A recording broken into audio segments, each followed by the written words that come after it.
Hello,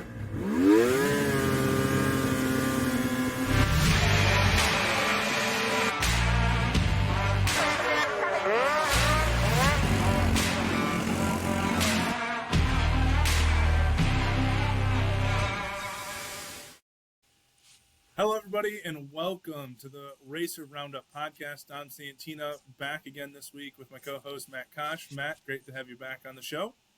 Hey, Dom, good to be here. We are days away from the kickoff. Yeah, it is closing in quickly. We have a special guest that we'll bring on here in a little bit to kind of help preview some of that stuff and talk about kind of some of the things going on with Michigan Snocross and the track development and things of that nature. But we wanted to just take a few minutes before we brought our guest on to kind of talk about our series and kind of who to watch. I'll do a little bit more extensive breakdown that we'll put on the website probably Thursday. But we just wanted to discuss a few. So we're going to start in our youngest class, our 120s. Up-and-coming riders. I do believe this is kind of all going to be a little, I'm going to speculate a little bit because I've kind of got to guess. I haven't had time to go through and check in with everybody and see what their plan is for 2025 and 2026. But three riders that I have an idea or could really contend for our 120 class, and these younger ones are always interesting because you never know who can jump in there, but Tate McQuestion, Wade Cleland, and Wade Roseboom are three names. I think they finished in the top 5 in points last year that I think can really contend in our 120 class. So for those of you that are looking to keep an eye out, those are three names to kind of watch in our 120 class as well. So on the 200 side, again, right, there's a lot of crossover here with some of our 120s and our transition riders.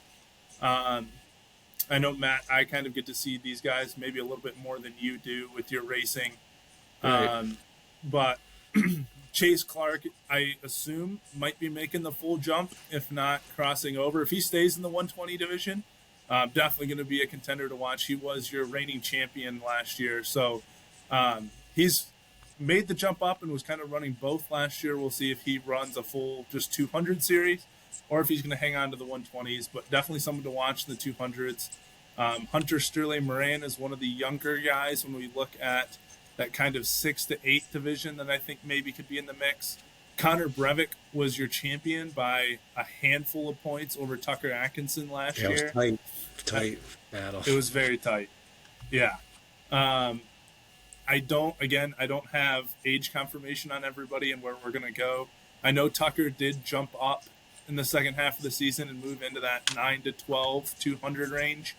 So it very well could be seeing kind of Connor and Tucker jump up to that older division, which means I think Chase and Hunter would be kind of towards the top there in that younger division. A couple other notable names to kind of keep in mind with that more older 200. Rogan Conaway, I believe, might still be racing. We'll see. I know he's got I saw the other day, his dad posted they bought a transition sled. So he'll be new to the ranks in that one, but we'll see with the overlap there if he'll continue to race the 200s or just focus on transition.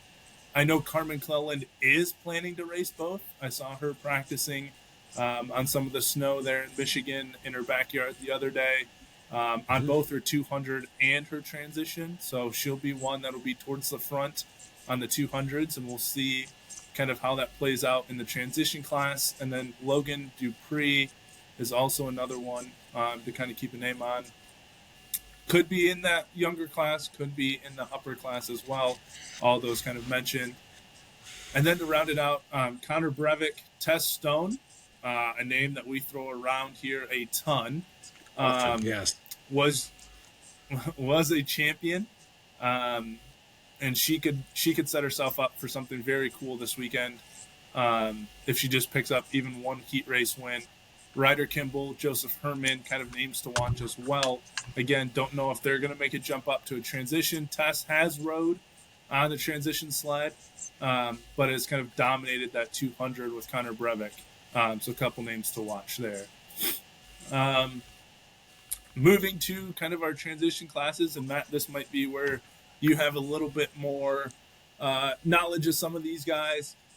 Younger transition names, again, not positive on one. Walker Thompson, I'm not sure if he is old enough to move up to the 11 to 13 or if he's going to still be an 8 to 10, but he's kind of been the only one that has kept Jack Gelinas in reach in the last 2 years. So if he can hold on, he'd be one.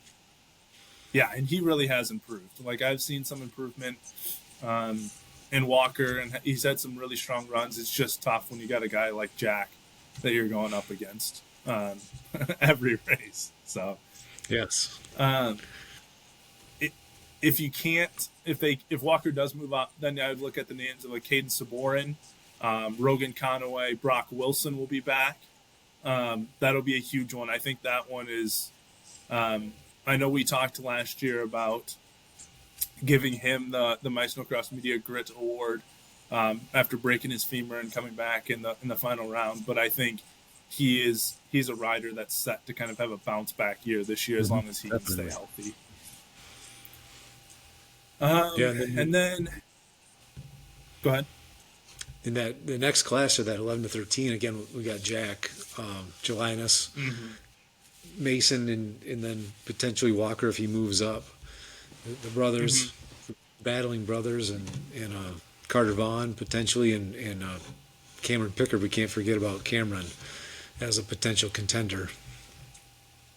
Yeah, no, I think if there's one guy that's kind of in my mind that I think could have a really big breakout year this year, Cameron is a name that comes to mind just watching him last year.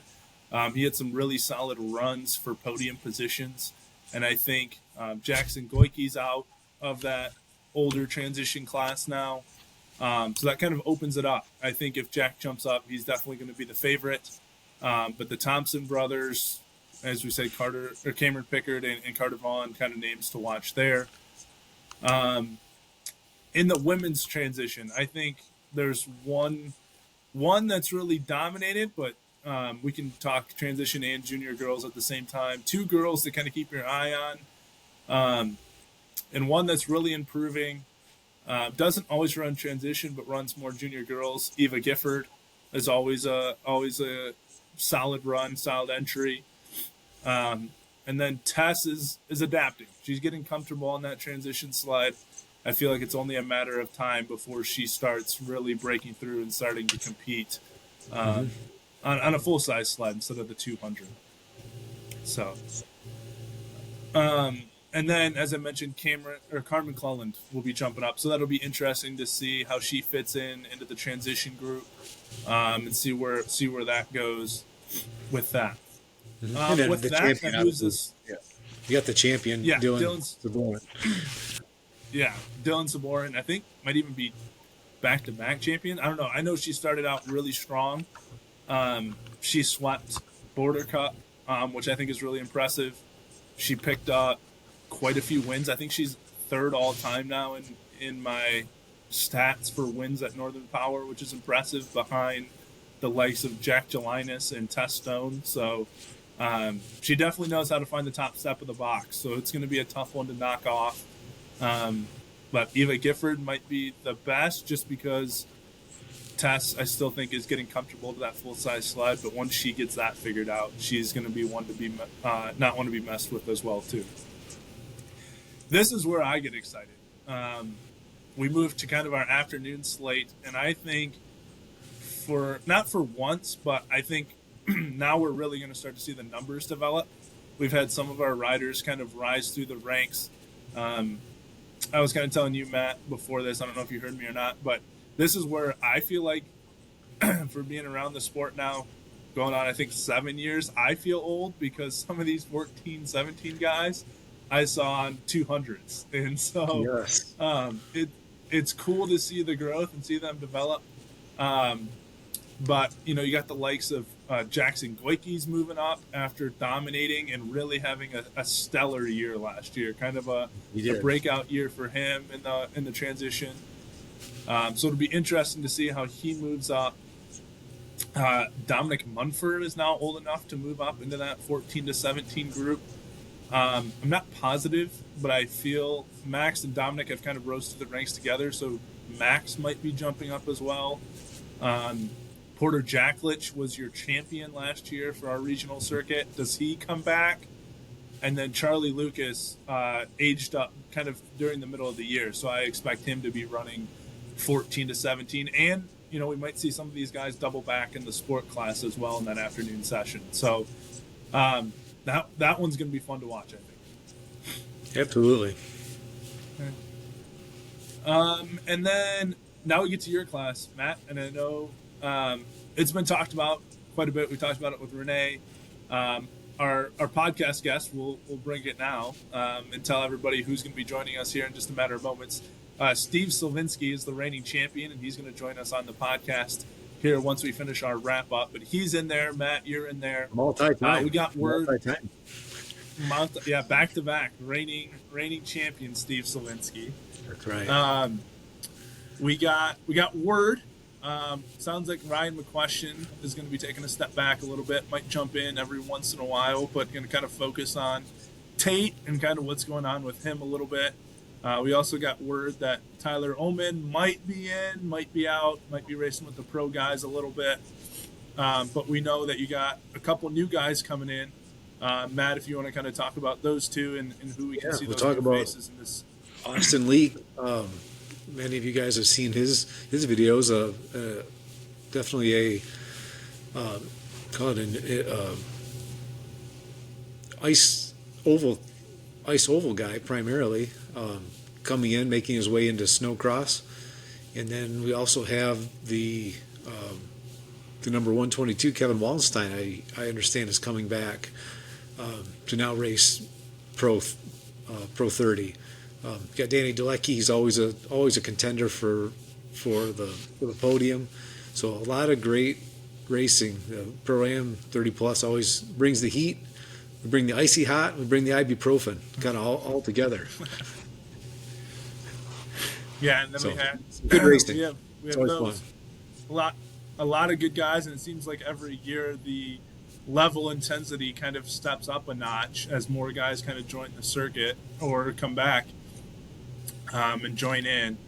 I know, you have a few other names and a few other guys that have jumped in from time to time as well too.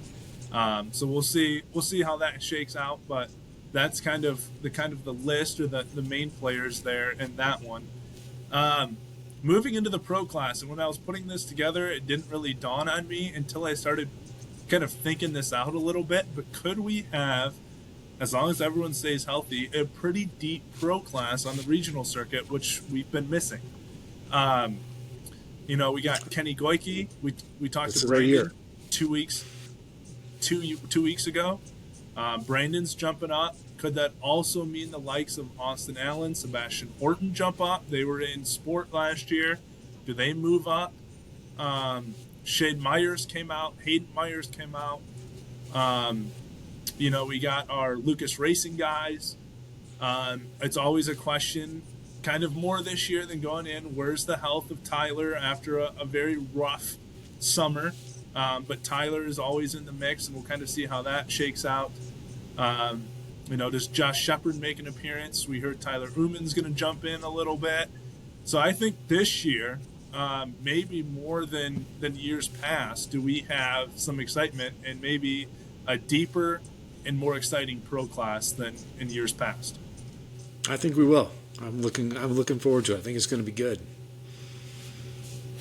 Well, the action all kicks off in just under 4 days. So we're excited about it. I know, Matt, you're anxious. You've been riding dirt bikes, ready to finally transition to the snow. Northern Michigan has been getting pounded with some snow, and I know Mark has been trying to make as much snow as he can. So the fact that we're in December and able to put a regional circuit race out there, it will only go upward from here. So excited to kind of get the season going. Again, you can see more of the preview. We're going to take a quick moment to promo a couple things, and when we come back, we're going to have Steve Silvinski, rider of the 428 Skidoo, on the podcast with us, also known as Groomer Steve, and he's got some big news to tell us. So stay tuned. In just a second, we'll welcome Steve to the podcast. Hey guys, what's up? I'm Santina from Michigan Snocross Media.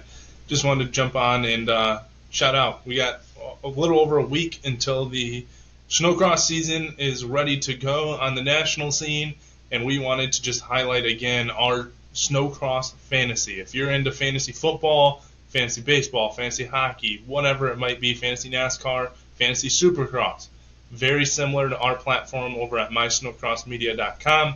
You go onto our website, click the link, drop down, pick your favorite Pro Light, Pro Am Plus 30, Pro Am Women Rider, and you get a free wild card to choose from any four of those categories. You get to select 5 total riders, enter, see how you do. You don't like it after the first round, you can change it up for the second round on Saturday, or you can just let it ride all weekend long.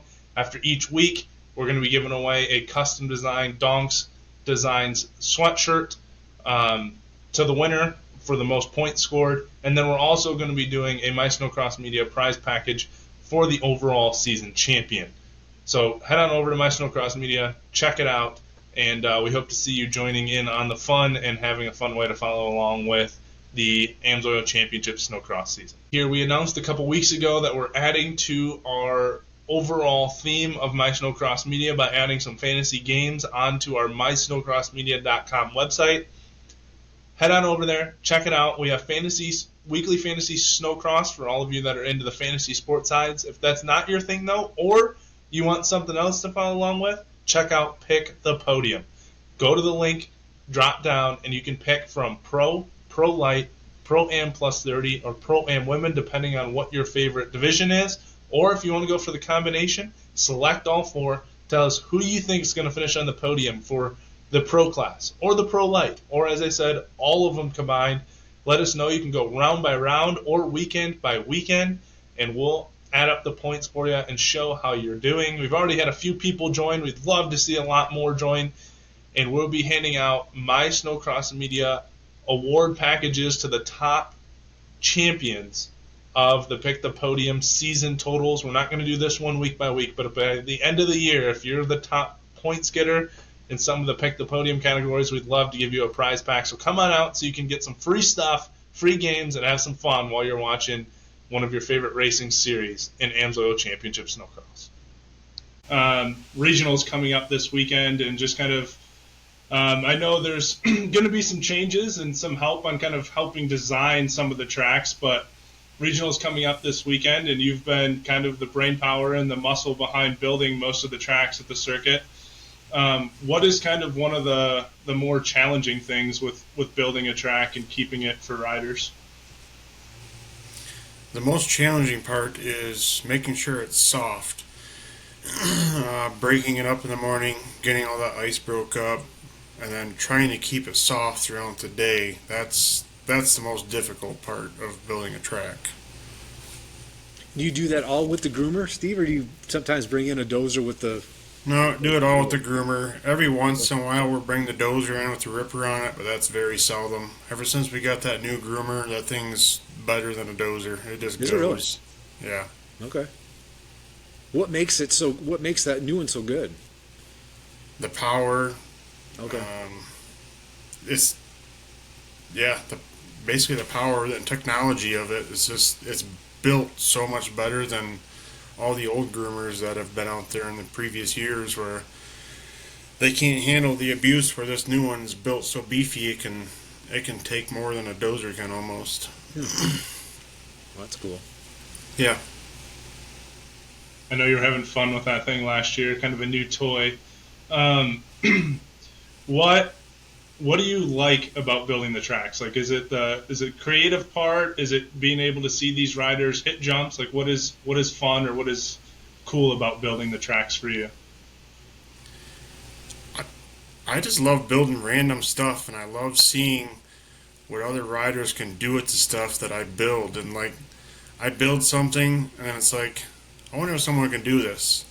Like, I think it was last year I built a rhythm section, and Tyler Archambault threw a triple on it. I'm like, where'd this come from? Like, it's this cool seeing seeing stuff like that. You know, I build just random stuff, and people just come up with riding styles that can ride it, and it just puts a big smile on my face, to be honest.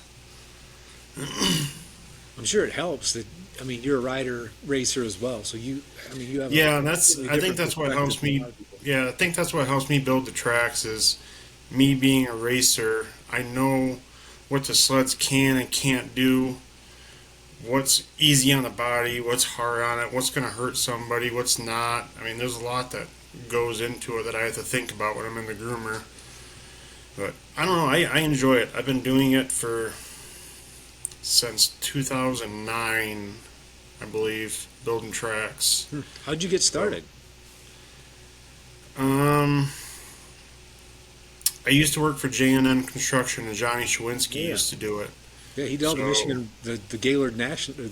Yeah, so Oh, Johnny really? got me into it, Okay. and ever since then I've been hooked.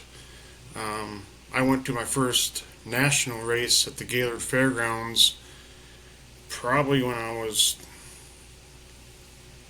12, 13 years old, and they had me set up for parking, and I kind of just wandered off, and I ended up in the pits, and that's where I was at all weekend, and I got hooked on snowcross, so I don't know, I enjoy it. What was your When- first year on the sled, Steve? My first year racing, Yeah, snowcross. 2009 or 10, Okay. and then I bought my 2011 brand new, and that's the year I messed my knee up, and I think I took a year off, and then I got back into it. Nice. And you've always been on a ski-doo, if I remember right. Yep. Nice. Obviously, that puts a lot on your plate on a race day, right? Trying to design the track. I know it starts early in the morning. Usually either making tweaks or sometimes I know the one day I jumped in with you, you completely reversed the direction of the track. So a lot of work goes in the morning, and then you have your afternoon or evening where you're still grooming and still racing. How do you prioritize that, and how do you kind of work throughout the day to make sure you're ready to race, but still make sure the riders have what they need with grooming? Well, first of all, I got to put gas in my sled. So, being a groomer operator, I'm always focused on the track and watching the riders ride, seeing what's working, what do I got to change throughout the day to make it go easier.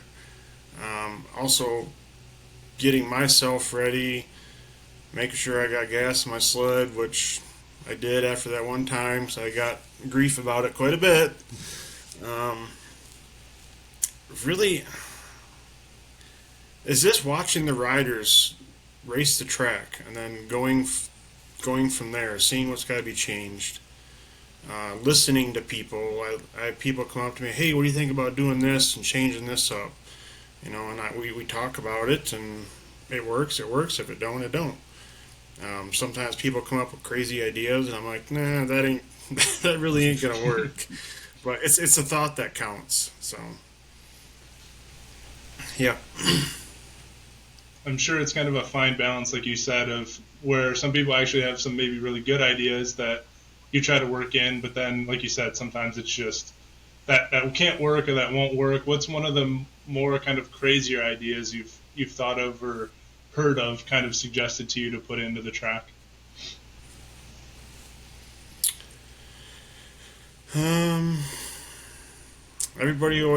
Jeremy Atkinson always wants me to build a quad. I build a quad, he never hits it. So it can be doubled.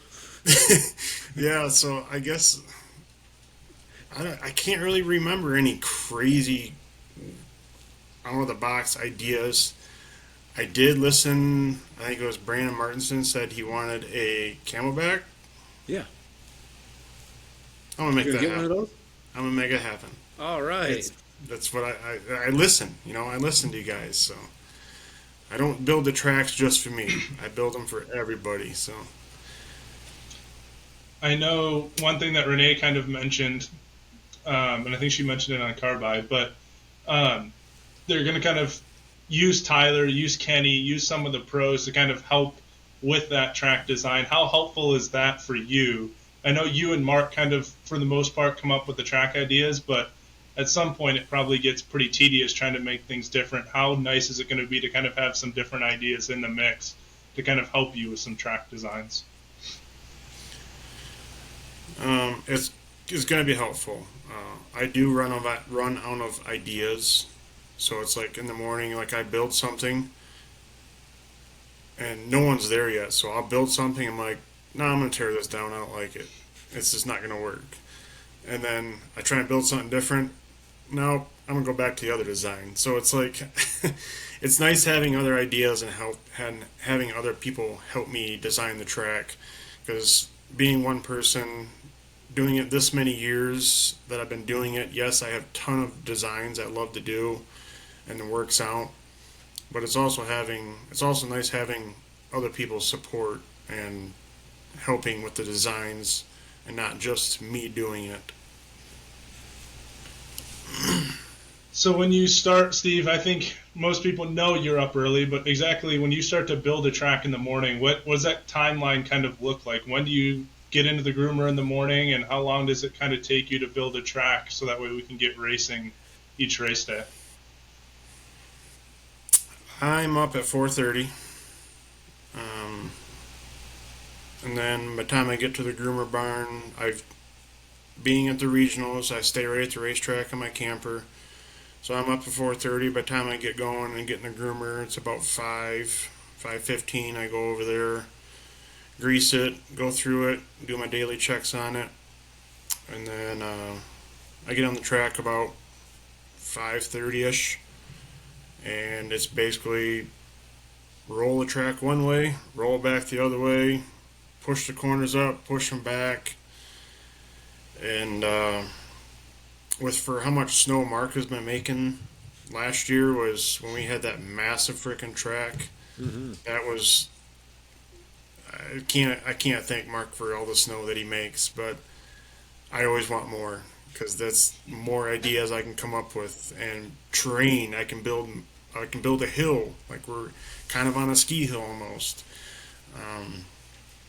So with two groomers, I mean, it'll take us 2.5 hours sometimes, depending on the track size. This coming weekend, it's just going to be me by myself, so it'll take me a good hour and a half to break it up, build it. Um, and then on top of that, my girls are racing a full season this year. Oh, yeah.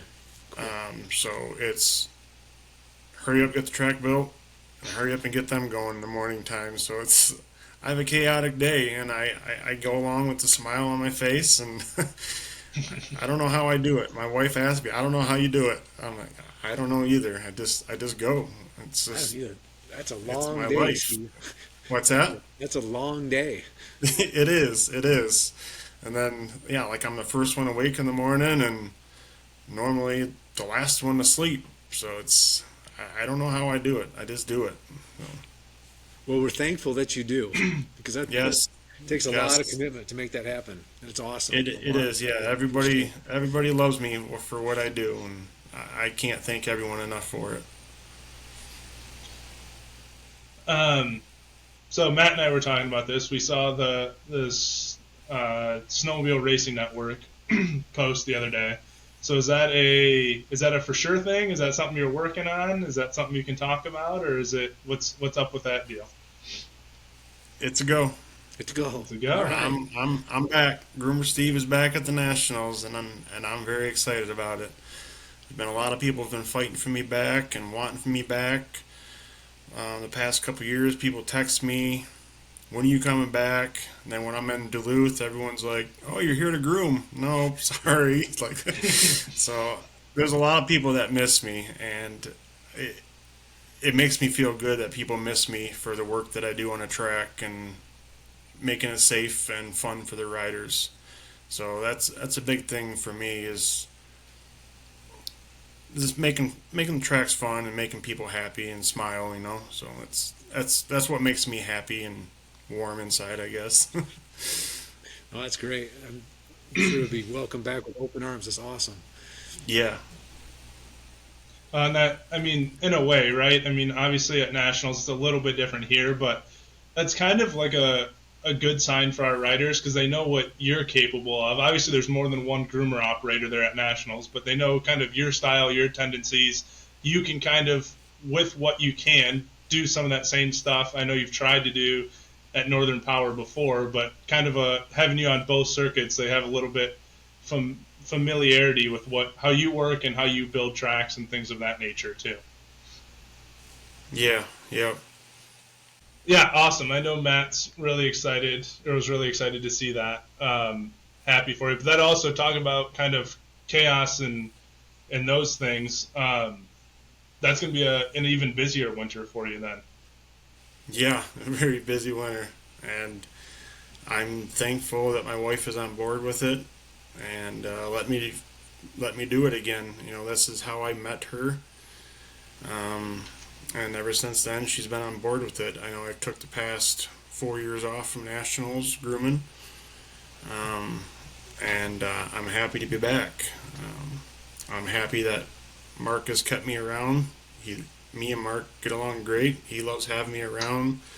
Renee loves having me. It's just they let me just go do my thing, and that's kind of what's going to happen at the nationals this year. Is just I'm back and just doing my thing. I'm not really going to go too much into detail about it, but yeah. That's cool. Are you going to be driving out to all the races? Like, are you going to bring the whole trailer and crew and the kids? No, I'm not racing no nationals. Okay. It's too much work. The girls, if I do anything, I'll race Duluth, the last race. Okay.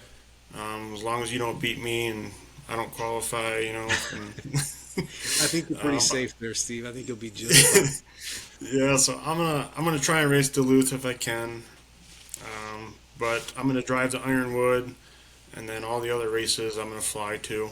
Okay. Well, that's good. Yep. Yeah, that cuts down on just the body, just the wear and tear on the body, just all them big road trips, right? That's a whole. Yeah. That's Yeah. cool. That's good Yeah. you get to do that. That'll make it a lot better. Yeah, it's a lot of mental, and I've learned to relax in my life. Getting older, I've just learned to relax, and I can't explain how I do it. It's just my wife can't explain it either. It's just how do you do it? I don't know. I just Just do it. That's awesome. just do it. Well, it's something you enjoy. I mean, right. that's a huge help. I mean, you really enjoy it. I mean, it's I clear. do. It's obvious and evident. Like your joy comes across that you really truly do love doing that. Yes, I do, and I don't think I could ever give it up. I really don't. If I had 2 broken legs, I think I'd still find a way to freaking run a groomer. I would figure it out. So I think it was last year, the year before, we had the Christmas party for my work the day before the race, and we had an arm wrestling competition, and I tore my bicep muscle, I think, and I could barely run the joystick in the groomer. I was holding my left arm up, trying to run the buttons, like it hurt so bad.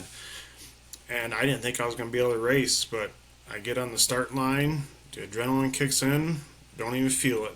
I just go out and race, and when I get off the track, it's like, oh, it hurts. Absolutely. But did you win the arm wrestling contest? Oh, yeah. Okay. I did. But it's all worth it, of course.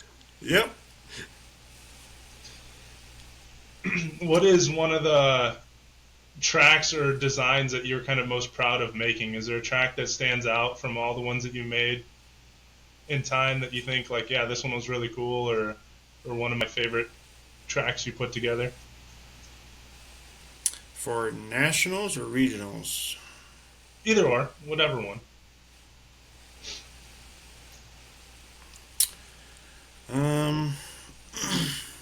I want to say Shaka Peak is one of my favorite venues and tracks to build.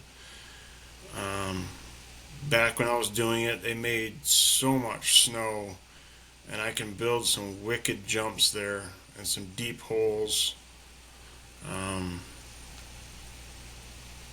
And then I have a love-hate relationship with Deadwood, as everyone says. Everybody says that. All racers do. That is a really fun track to build too. It's so small, and it takes a master to build the track there and make it right and rideable and last through a 20-minute moto and watch it develop in them 20 minutes. And I think my favorite track at the regionals last year was when we had our monster frickin' track, and I can just build whatever, different sections, different rhythm sections, different rollers, doubles, triples, and then running the track backwards. That was fun last year at the regionals. Mm-hmm. We threw it backwards. And then, Matt, you took me out in the corner. I remember that. I don't remember that. No, don't remember. Yep, I tried to cut on the inside, and I fell on the back of your sled, and that's all I remember. Huh. Yeah, I don't remember that at all. No? No, it's crazy. Hey. Better watch out, Matt. Payback might be coming. I know. I had Ryan McQuestion do that for him last year. He took care of me. Yeah, we got a good group. Yeah, 30 plus is, I think, besides the 200s, watching the 200s out there and some of the smaller kids, I think 30 plus is the funnest class to watch out there. We have some really good battles. And I think that's when everyone comes out to watch, is 30 plus. Yes, the pros and the other classes are fun, but I truly think 30 plus is the dominant class at the regionals, besides the little kids. Yeah, it's going to be even tighter this year. Some fresh faces. It is. Yes. Kevin Wallenstein's coming back. Yep. We have Austin Leak, Ryan McQuestion. Yep. He is out, but he's going to run a couple races. He said he's going to try to. He's going to focus more on his son. Okay. So I know that's one rider we lost. Well, that's too bad. Yeah. But then when Tyler shows up, and Danny, and those guys are in, when they show up, I mean, that makes it just tough. So I seen them at practice this past week, and I talked to Danny a little bit. He's going to run the regionals to see how it goes, or run the nationals to see how it goes. So it'll be fun having him back. And then Omen sounds like he's going to run just a pro, so he can get. It's more competitive for him for practicing for the nationals, he said. Yeah, for nationals. So he might run a couple 30 pluses, he said, but he can't do a 30 plus and a pro. He said he can't do Not it. back So to back. yeah. Yeah, you've had some close battles in that 30 plus class, haven't you, Steve? Yes, I have. Yes, and there's one that's very, very memorable of me and Ryan. I lost. I don't remember what it was, like 400ths of a second or something. Yeah, I think it was less than a ski tip. It was insanely close. Yes, the battles in that class are awesome. I love battling with Matt. And it's everyone in that class. I love battling with them. And then right at the last lap, I love coming up on Jeremy Atkinson, getting back to the trailer, and him saying, "You didn't lap me this time." So that's one thing I always look forward to too. And we always have fun with it. You know, he loves riding. It's in his blood too. You know, he's out there to ride, and that's what we need as riders. And I never put Jeremy down. We always have fun, make fun of each other, but it's just nice having people on the track. Yeah, I agree.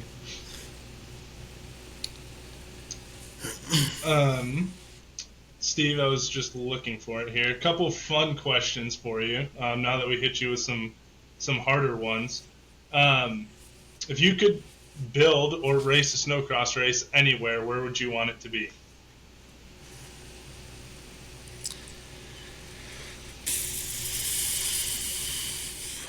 Florida. All right. Let's go to Florida. All right. That's better. I think that's a different location than what Brandon said, Cadillac last week or 2 weeks ago. So, Yeah, all right, yes, changing it up. If you couldn't race, or we'll add in build tracks, what else would you do in the winter? Work at a ski resort. Okay. All right. Building terrain parks. Yep, that's what I grew up doing, is building terrain parks. So I think that's what I would have to do. Yeah.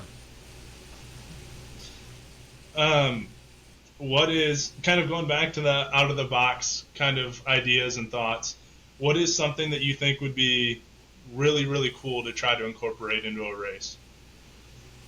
A Red Bull rhythm section, straight rhythm section, like they do Oh, down when they did that down in Florida there by the Keys or wherever it was at. It'd be sweet to do something like that for snowmobile racing.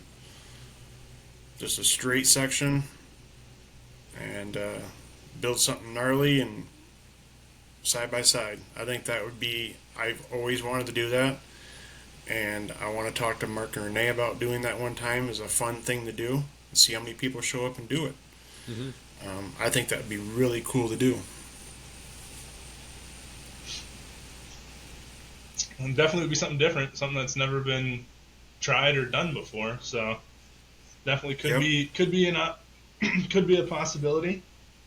Is there an obstacle or something that you've built that you're like, I never want to build this again, or never want to put this into a track?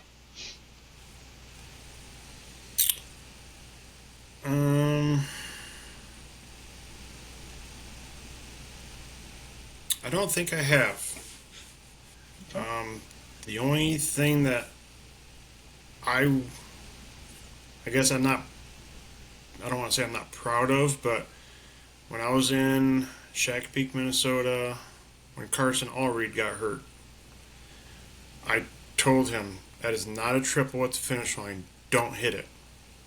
I had it spaced out where people thought it was a triple, and he went for it. And I seen him do it. I was standing in the middle of the track, and he basically came right up to me, and I knew exactly what happened to him. So that is one thing that has hurt me. I always think about that. And then another track that scares me is Deadwood, because when Jake Yurt got landed on in that corner, got messed up that one time, I basically jumped right in there in the middle of the race and protected him. That is a scary track, but it's also fun. That corner down there on the north side is just a dangerous section, and I think I perfected that track when I was there. Instead of making it a double line, I made it a big bowl to make it safer, and I think people like that more. But other than that, I don't think there's nothing that I'm not proud of building. It says a lot, because No, you that's built fair. a lot. That's great. Yeah. If you could do Dominator, or we can go with your idea and kind of Red Bull straight rhythm style. If you could go one-on-one against somebody, past, present, or future, who would it be?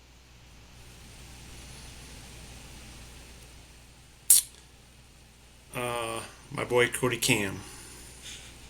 Nice. Okay. And then last kind of fun question for you. If you were on a team and you could pick your teammate, who would it be? If I could be on a team, it would. Well, I grew up on Yamaha, so it would be, if Yamaha was still racing, I would like to be with was it Yuji Nakazawa? Nakazawa. Yeah.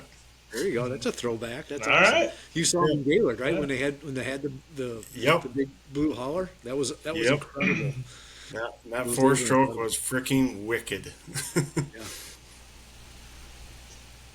All right. Oh, that's a little different one. Cool. Matt, do you have any other questions for Steve at all? This was our fun one. There's been a lot of controversy, Steve, about doubles and tabletops and triples. Uh, what's your opinion on the double versus tabletop and tabletop to single, as far as how you classify those jumps? Tabletops are doubles, or a true double, or a tabletop to a single landing at the end. Is that a true triple, or is that a double? Gonna try to trip you up there on the options. Well, it depends on how big the tabletop and how tight you build it. Okay. It could be a double or it could be a triple. And I have built them in the past where you can either double it or triple it, but you got to have the guts to do it. Sure. Yeah. All right. So according to that's how I Steve, can answer that question. All right. according to Steve, everybody's right. Doesn't matter. I mean, there's a little science behind it, but everyone could be technically correct. All right. Yes. Very well stated. You walked a fine line. That answer, that was great. One question I forgot about, and this was Matt's favorite question. Your number 428. Is there any significance or reasoning behind choosing 428? When Michael Duncan quit racing, Yep. You grabbed his I number. was just telling this to my wife the other day, is I looked up to him. I loved watching him ride when he raced. And when he got out of it, I'm like, I want to be him. I want to be his number. So that's how I took that over. Oh. That's cool. I Yeah. remember Michael. He rode with heart, man. He did. He left it on the track every time, every lap. He was Yep. laid it all out. Yeah. Yeah, like I said, I watch everybody on the track. Whether you don't think I'm watching you guys, I watch from the 120s all the way up to the pros. I love watching them. Just it's in my blood. I just love watching the little kids grow up and get better, and I love watching these little 200 riders come up to me. That track is so cool, you know. It's just it just makes me smile, you know. It's like I can build a huge track, and these 200 riders are like, "That is awesome," and they can't even jump it. Right. So,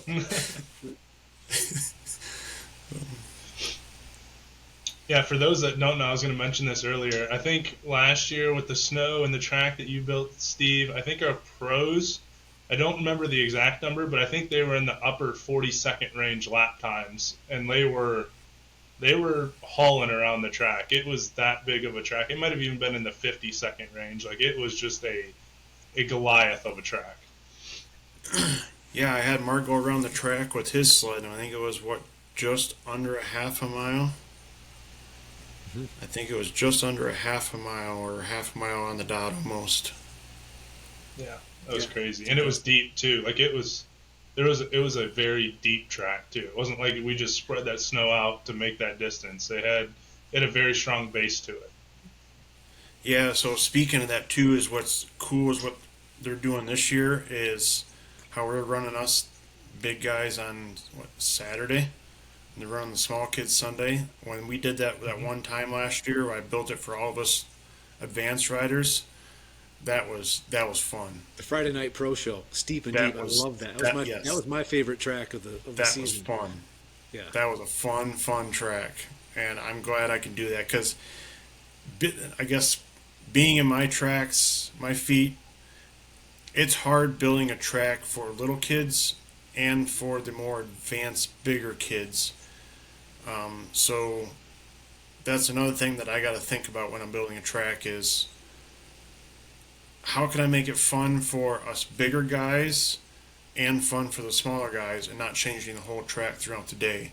So with Renee and Mark splitting this weekends up like this sometimes, I can have fun with it on our days and build whatever I want, crazy stuff that we can do that I don't have to think about the little kids not doing and getting hurt on. Where on Saturday I can build a fun, exciting track for them, but also make it fun for us too. So it's another thing that I always have to think about. And a lot of riders come to me and say, well, this track's too hard for me. And I have the same people in that class come to me and say, this track's too easy. So it's like, it's a juggle. It is a true juggle being a groomer operator on a snowcross track. Yeah, you're like the officials in team sports, right? Where everyone's mad at you for some regard. But I know you got a Yeah. fine line. You got a fine line to walk because you want to build challenging tracks, but you're also looking at rider safety and making sure that everybody can kind of walk away when the end of the day is done and not trying to get somebody Yep. seriously hurt. So Yeah. Yeah, and that's one thing I always look forward to is not hurting people. I know it's a regional. People want big gnarly tracks, but I'm not out there to hurt anybody or kill anybody. Um, and as everybody sees, I make them tracks look freaking beautiful. There isn't a snowball around on that track. Because you come off the track, you get hurt. Tyler Kane hit a snowball. I think he messed up his ribs. Um, Another one is in New York when I groomed. I had one snowball. Kyle Pauline came off the start line, crashed, hit a snowball, hurt himself. He was out for I think rest of the season. I can't remember, but that one snowball will take on a rider, and I hate snowballs. I do. So that's why I make my tracks look the way they do. And they look beautiful. They look like art. Thank you. Yeah, Thank you. I guess. so Yeah. you got any special tweaks? What are we looking for this week? Just any special twist to the track this weekend? Um, Kenny Goike came up with a track design, so depending on how much snow we have, I'm going to try and do his track design this weekend. We might have to change up just a little bit depending on snow. Snowmaking hasn't been the best lately. The weatherman's been lying to Mark, and he's very upset about it. But we have, I think, starting tomorrow night, it gets down to like 12 degrees. Oh, that's good. Thursday is a high of 19. Thursday nights, like a high of 14, I think. So, I mean, there's a couple good snow making days right there. I'm going to try and help Mark out if I can. I know he's got some stuff going on, and he's kind of bummed he can't make snow, but he's got a job too he has to do. But we're going to get the snow back that we need like we had last year, and we're going to have a badass track this year. So I got something I'm going to throw in this year. I got something I'm going to throw in this year that I ain't going to tell anybody about. You're going to wake up in the morning, come to the track, and be like, where'd this come from?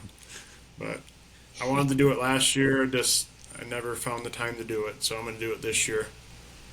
Okay. From weekend one, or when are we going to see this surprise? I'm not saying. Well, you don't I'm know. not It's saying. not for this weekend necessarily. No, it's not going to be for this weekend because I Okay. don't have enough snow for it. All right, I got You guys are going to come in one day and you'll be like, where'd this come from? We haven't done this in a long time. So All right. Looking forward to I it. might have just gave that away. I don't know. As a track builder, is there a difference when you have more natural snow than man-made snow? Is there easier or more difficult? Does it not really matter on which snow type you have to build a track?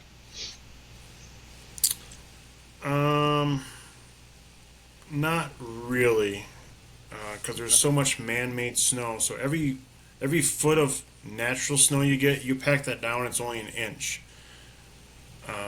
That's a theory that who knows, someone came up with that, which I think it is true because I've kind of done that myself. Get a foot of snow, let's pack it down and see how tight it is, and it comes down about an inch.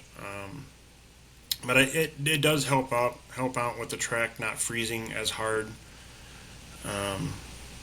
What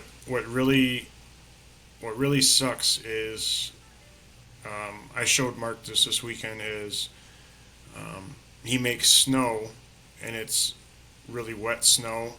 And then we have practice the next day, and that snow is really packy and it's really wet. And then if it's cold during the daytime, it ices up. So that happens to me during race days sometimes. Is he'll make snow all the way up till Thursday night or Friday, shut the guns off, and then I build the track. And the next day, it's just say it's 15 degrees outside. That track is going to ice right up because that snow hasn't took the time to drain out yet.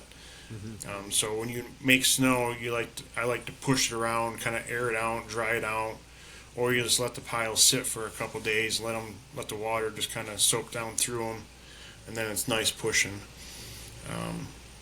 I like the sugary snow because it's a lot easier to build.